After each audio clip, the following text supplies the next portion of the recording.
नमस्कार, मी गायत्री स्वामी आणि आपण पाहत आहात सकलम. इराण व इस्रायल अमेरिका युद्धाचा चौथा आठवडा सुरू आहे. आपल्या घराघरात जाणवणारी गॅस टंचाई आणि इंधन दरवाढीमुळे व्यावसायिकांचे बंद पडलेले धंदे हे युद्धाचे सध्याचे सदृश्य परिणाम.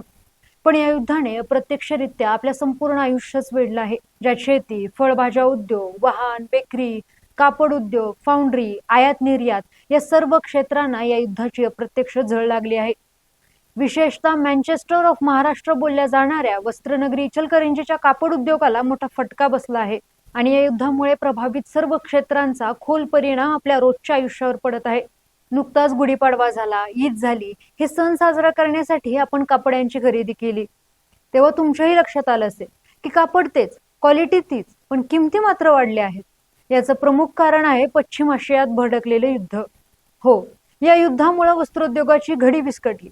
गॅस टंचाई सोबतच आपल्या खिशालाही झळ सोसावी लागत आहे. युद्धामुळे कापड उद्योगाला फटका का बसला?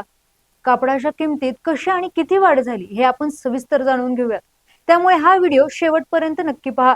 पहिले जाणून घेऊयात मध्य आशियातून येणाऱ्या कच्च्या तेलाचा आणि कापडाचा काय संबंध. आपल्याला वाटतं की कपडे कापसापासून बनतात, पण आजच्या काळात 40% कापड हे कृत्रिम धाग्यांपासून म्हणजेच सिंथेटिक फायबर पासून बनवतात आणि हा धागा बनवण्यासाठी लागतं ते क्रूड ऑइल म्हणजेच कच्चं तेल. हॉर्मुझची सामुद्रधुनी युद्धाच्या छायेखाली असल्याने कच्च्या तेलाचे भाव भडकलेत. याचा थेट परिणाम असा झालाय की जो पॉलिस्टर धागा 15 दिवसांपूर्वी 101 रुपये किलो होता, तो आता 128 रुपयांवर गेलाय. म्हणजेच धाग्यापासून कापड तयार होईपर्यंतच्या खर्चात 25% वाढ झाली. कोल्हापूरच्या सूतगिरण्यांना रोज तब्बल 2,60,000 रुपयांचा अतिरिक्त फटका बसतोय. याचा अर्थ असा की कच्चा माल महागलाय आणि त्याचा भार आता तुमच्या माझ्या खिशावर पडणार आहे.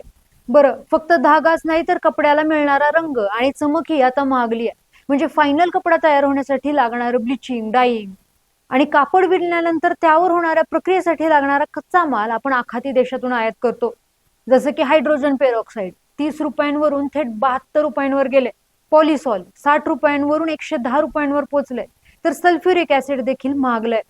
कापड उद्योग तज्ञांच्या मते कापड प्रक्रिया उद्योगातील कच्च्या मालात 25 ते 40% दरवाढ झाली.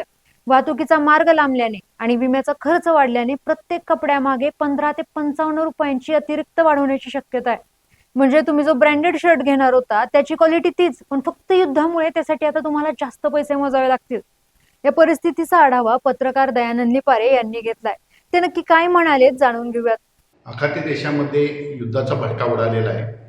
त्याचा परिणाम भारतीय वस्त्रोद्योगावर मोठ्या प्रमाणात व्हायला लागलेला आहे. विशेषतः क्रूड ऑइल भारतामध्ये उपलब्ध होण्यामध्ये बऱ्याच अडचणी निर्माण व्हायला लागलेल्या आहेत.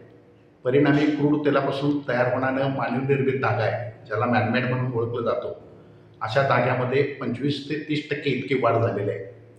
दुसरीकडे त्याचा पुरवठाही कमी प्रमाणात होऊ लागलेला आहे. याशिवाय कच्च्या मालाचे दरसुद्धा मोठ्या प्रमाणात वाढलेले आहेत. विशेषतः कापडावर प्रक्रिया केली जाते, त्याला ब्लिचिंग आणि डाईंग असे 2 प्रकार म्हटले जातात. यासाठी शेकडो प्रकारचे कच्चा माल लागत असतो. याच्यामध्ये सुद्धा साधारणतः 25 ते 40% इतकी वाढ झालेली आहे. शिवाय त्याची उपलब्धताही कमी प्रमाणात होत आहे. परिणामी प्रोसेसिंग व्यवसायाने कापडामध्ये प्रतिमीटर 4 ते 5 रुपये इतकी वाढ केलेली आहे. दुसरीकडे कापडाला मात्र त्या प्रमाणामध्ये दर वाढवून मिळत नाही. यामुळे यंत्रमागधारकांमध्ये चिंतेचं वातावरण झालेलं आहे. याचबरोबर सुतापासून कापड विणलं जातं. या सुताच्या किमतीमध्ये सुद्धा भरमसाठ वाढ झालेली आहे. याचा परिणाम कापडाची विक्री घटण्यात झालेली आहे आणि याचाही यंत्रमाग उद्योगाला मोठा फटका बसत आहे. एकूणच आखाती युद्धामध्ये जे काही युद्ध जोर निर्माण झालेलं आहे त्याच्यामध्ये वस्त्रोद्योग होरपळून निघत आहे. तज्ञांच्या मते आखाती देशातील युद्धजन्य परिस्थिती जर पुढच्या 15 दिवसात सुधारली नाही तर भारतीय वस्त्रोद्योगावर याचे गंभीर परिणाम होतील. डिझायनर कपड्यांपासून ते रोजच्या साध्या कपड्यांपर्यंत सगळंच महागणार आहे. मध्यमवर्गीय कुटुंबाचं बजेट यामुळे पूर्णपणे कोलमडण्याची शक्यता आहे. या युद्धाची झळ आता आपल्या कपाटापर्यंत पोहोचली आहे. तुम्हाला काय वाटतं, या युद्धाचे कोणते परिणाम तुमच्या रोजच्या आयुष्यात झालेत? आम्हाला कमेंट्समध्ये नक्की सांगा. आणि अशाच माहितीपूर्ण विश्लेषणासाठी आपल्या चॅनललाच म्हणजेच सकलमला सबस्क्राईब करायला विसरू नका.